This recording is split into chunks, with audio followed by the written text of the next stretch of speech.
Alhamdulillah sekarang dia jadi main sponsor untuk Fury Championship. Dia boleh support dan dia ada juga bawa keluar baju Dotted. Oh yeah. Dan semoga anak muda ini terus sukses dan terus bermanfaat untuk ramai orang, Betul tu. InsyaAllah lepas ni kita pula yang masuk apa tu, Fury.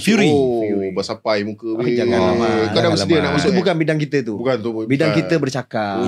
Itu tak sempat gaduh, tengking kita dah lari lah. Elok orang panggil kau Mamat Jagung, nanti dia jadi Mamat Jagung Berongga. Kalau perasan daripada tadi sebenarnya, kalau dengarkan dan menonton podcast episod kali ni, ada dengar suara.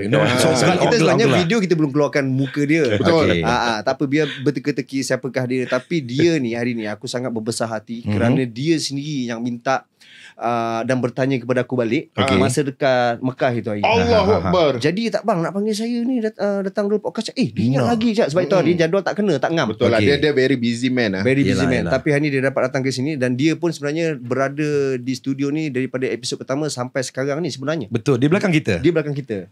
Dah boleh teka siapa dah. Ni berjambah pengantar speed ni. Dan juga Ji, sebenarnya ingat tak masa Imam Muda Ashraf datang, aku cakap dia, ini antara manusia yang ada dalam kehidupan aku di saat paling genting. Betul lah, kau pernah cerita lah benda tu. Imam Muda Ashraf, aku telefon dia dekat luar ni lah.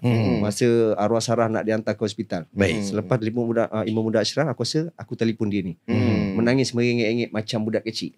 Aku tak tahu nak luah kat siapa. Telefon kau aku lagi pening masa tu. Aku dah sumpah kahwin baru dah time tu. Aku cakap siapa yang boleh tenangkan aku. Ustaz ni orang yang tepat lah. Betul. Dan dia juga adalah penasihat aku untuk aku kahwin kali kedua. Cantik. Aku pernah gaduh dengan rumah aku Wati. Aku minta dia buat video.